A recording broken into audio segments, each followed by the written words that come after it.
प्यारे विद्यार्थियों, मैं Sonam Bamania, assistant professor in botany, government PG college Karauli से आपको इस वीडियो में पुष्पक्रम यानी इन्फ्लोरेसेंस के बारे में बताऊंगी कि पुष्पक्रम का जो हमने कौन कौन से प्रकार हैं और पुष्पक्रम होता क्या है। पुष्प की अक्ष पर पुष्पों के लगने की व्यवस्था को पुष्पक्रम कहा जाता है। पुष्प का निर्माण पादप के शीर्षस्थ अथवा कक्षस्थ कलिका यानी एक्सिलरी बड या टर्मिनल बड से होता है और पुष्पक्रम 3 प्रकार के माने गए हैं: असीमाक्षी, ससीमाक्षी और विशिष्ट प्रकार के। जब पुष्प शाखा पर एक ही होता है तो उसे एकल पुष्प कहते हैं, लेकिन जब शाखा पर अनेक पुष्प पाए जाते हैं तो ऐसे पुष्पों के समूह के क्रम को या विन्यास को हम पुष्पक्रम कहते हैं। जिस शाखा पर पुष्प लगते हैं उस शाखा को हम पुष्पावली वृंत यानी पेडंकल कहते हैं तथा एक पुष्प जिस वृंत के द्वारा शाखा से जुड़ा रहता है उसे पुष्प वृंत यानी पेडिसल कहते हैं। जब पुष्पावली वृंत चपटा या गोल होता है तो उसे हम रिसेप्टेकल कह देते हैं, यानी पेडंकल जब चपटा या गोल रहता है तो उसको हम रिसेप्टेकल के नाम से या पात्र के नाम से जानते हैं। अब हम बात करते हैं सबसे पहले प्रकार की असीमाक्षी प्रकार यानी इंडेफिनेट रेसिमोज या इनडिटर्मिनेट पुष्पक्रम के बारे में हम बात कर रहे हैं। इस तरह का जो पुष्पक्रम है वो अक्ष पर सतत रूप से बढ़ता चला जाता है और बढ़ता रहता है और इस पर एक्रोपीटली क्रम में पुष्प उत्पन्न होते जाते हैं, यानी सबसे बड़ा सबसे नीचे और छोटे छोटे पुष्प आगे की तरफ बढ़ते हुए क्रम में होते हैं। मुख्य अक्ष पर पुष्प में खत्म नहीं होता है। अंत तक सतत वृद्धि के कारण इसको अनिश्चित भी कहते हैं और कभी कभी पुष्प क्रम का जो अक्ष है वो छोटा होकर फैल जाता है अथवा गोल होकर धानी बना लेता है, यानी रिसेप्टिकल बना लेता है, जैसा कि मैंने अभी रिसेप्टिकल के बारे में बताया था। यहाँ पुष्प अभिकेंद्रीय क्रम यानी सेंट्रीपिटल ऑर्डर में होता है, यानी कि जहाँ पर शीर्ष होता है वहीं पर उत्पन्न होते हैं। एक बढ़ती पुष्पक्रम को यानी एकल क्रम में बढ़ने वाले जो पुष्पक्रम है उसको फिर से 3 भागों में बांटा हुआ है। पुष्पक्रम जिसमें रेकिस की साइज लंबी हो, पुष्पक्रम दूसरा जिसमें रेकिस छोटा होता है और तीसरा पुष्पक्रम जिसमें रेकिस संक्षिप्त यानी बहुत ही छोटा सा होता है और आखिरी प्रकार असीमाक्षी का जो रखा है पुष्पक्रम जिसमें रेकिस फैला हुआ होता है। अभी तक हमने सबरंत पुष्प जो असीमाक्षी प्रकार की थी वो पिछले वीडियो में हम बात कर चुके थे, जिसमें हमने रेसीम, कंपाउंड रेसीम, स्पाइकलेट और स्पेडिक्स और कैटकिन प्रकार के पुष्पक्रमों का अध्ययन किया था। अब हम इसमें दूसरे प्रकार यानी एक बढ़ती जिसमें रेकिस छोटा होता है उनके बारे में बात कर रहे हैं। तो सबसे पहले आता है समशिख यानी कोरिम्ब। कोरिम्ब जो पुष्पक्रम है यह इसका अक्ष छोटा होता है और इस पर असमान लंबाई के पुष्प वृंत युक्त पुष्प लगे हुए होते हैं और इसका उदाहरण आप देख रहे हैं। गहरे पीले रंग के सुंदर फूल आपको दिखाई दे रहे हैं केशिया फिस्टुला के। इसमें सब प्रकार के जो पुष्प हैं लगभग एक तल तक पहुंच जाते हैं। आइवरिस अमारा भी इसी प्रकार के कोरिम्ब रेसिम प्रकार का पुष्पक्रम होता है। तो सबसे इसमें जो कोरिम्ब का जो उदाहरण है वो आप अकेशिया चित्र में देख रहे हैं। आइवरिस अमारा भी इसी का उदाहरण है। फिर अब आते हैं हम जब कोरिम्ब कंपाउंड हो जाए यानी जो समशिख हैं जब वो एक साथ जुड़ जाएं, जब एक साथ जुड़ जाएंगे तो वो लंबे ना बढ़ करके वो गोलनुमा दिखाई देंगे और कंपाउंड कोरिम्ब का उदाहरण है पायरस टर्मिनेलिस। पायरस टर्मिनेलिस के फ्लावर आपको इसमें दिखाई दे रहे हैं कि किस तरह से क्रमबद्ध तरीके से पुष्प लगे हुए हैं। इसमें क्या होता है कि मुख्य अक्ष शाखित हो जाती है और उन शाखाओं पर समशिख यानी कोरिम्ब प्रकार के पुष्पक्रम पैदा हो जाते हैं और वो कुछ इस तरह के दिखाई देते हैं। अब हम बात कर रहे हैं अम्बेल की। अम्बेल का अर्थ होता है छत्रक और छत्रक यानी छाते नुमा। अब छातेनुमा में भी हमें आप देख रहे हैं कि सिंपल अम्बेल्स के दो टाइप आपको दिख रहे हैं। एक है राउंड अम्बेल, जैसा छाता खोलने पर हो जाता है, वो राउंडेड शेप में है।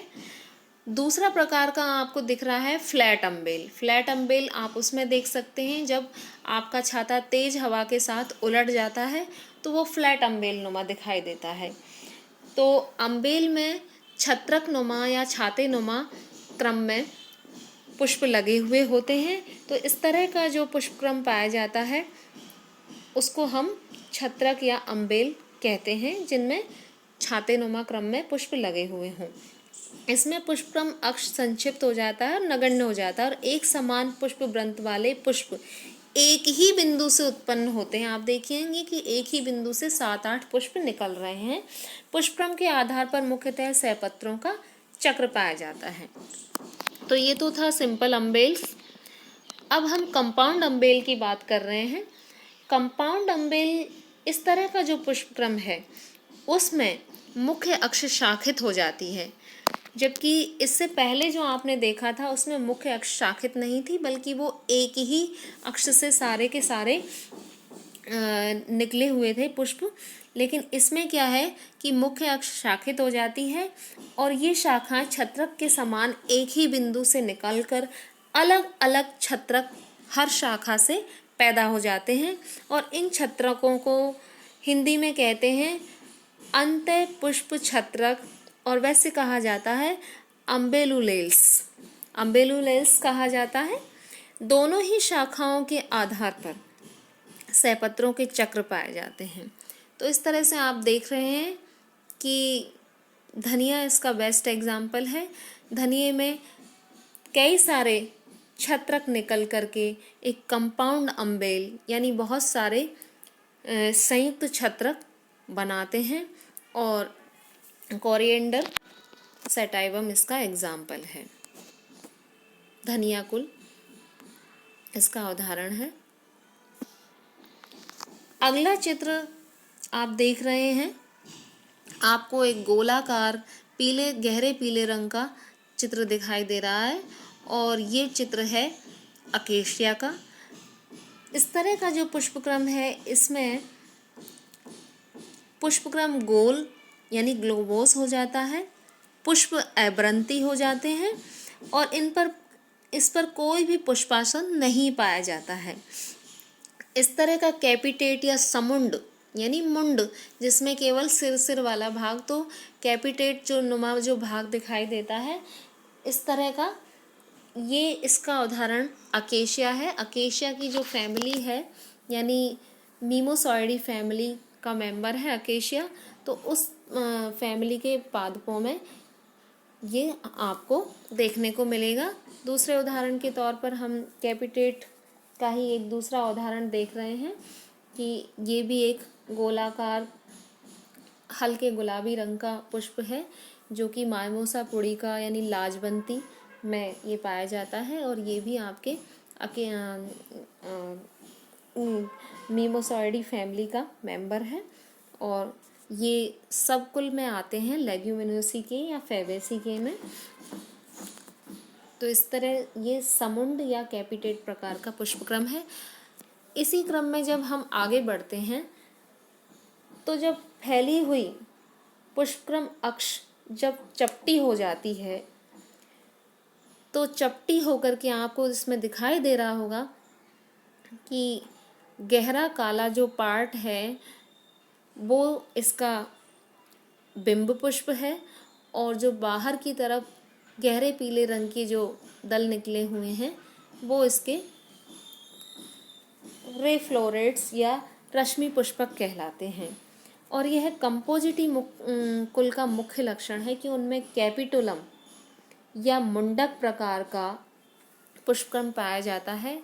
इस तरह के छोटे छोटे प्रश्न कि किस फैमिली में या किस पादप में या किस पुष्प में किस तरह का पुष्पक्रम पाया जाता है, इस तरह के छोटे छोटे प्रश्न बहुत सारी प्रतियोगी परीक्षाओं में भी पूछे जाते हैं और आपके जो यूनिवर्सिटी द्वारा आयोजित परीक्षाओं में भी छोटे प्रश्नों के अंतर इनको पूछा जाता है।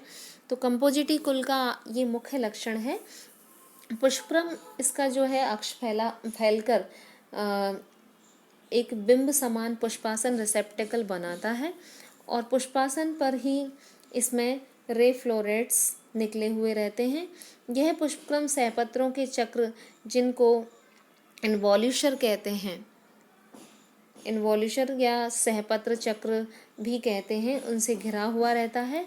और इसका सबसे बेस्ट एग्जाम्पल है एस्ट्रेसी कुल के पादप। आपको जानकर शायद आश्चर्य हो, लेकिन पुष्पी पादपों में, एंजियोस्पर्म कुल के पादपों में एस्ट्रेसी या कंपोजिटी फैमिली के पुष्प संसार में दूसरे नंबर पर पाए जाने वाले सबसे ज़्यादा संख्या वाले पुष्प होते हैं। यानी ये बहुत बिगेस्ट फैमिली है। सोनकस, हेलियंथस, गुलदाउदी यानी क्राइसैंथेमम, डहेलिया, इन हजारा, गेंदा, जो इस तरह के फ्लावर्स हैं, उन सब के अंदर कैपिटुलम यानी मुंडक प्रकार का पुष्पक्रम देखने को मिलता है। तो ये थे आपके असीमाक्षी पुष्पक्रम। और असीमाक्षी पुष्पक्रम में भी जिनके रैकिस संक्षिप्त हैं, जिनके रैकिस चपटे हो गए हैं या जिनके रैकिस छोटे हैं, उस तरह के पुष्पों के पुष्पक्रम के बारे में हमने ये अध्ययन किया। आप सभी को धन्यवाद वीडियो देखने सुनने के लिए।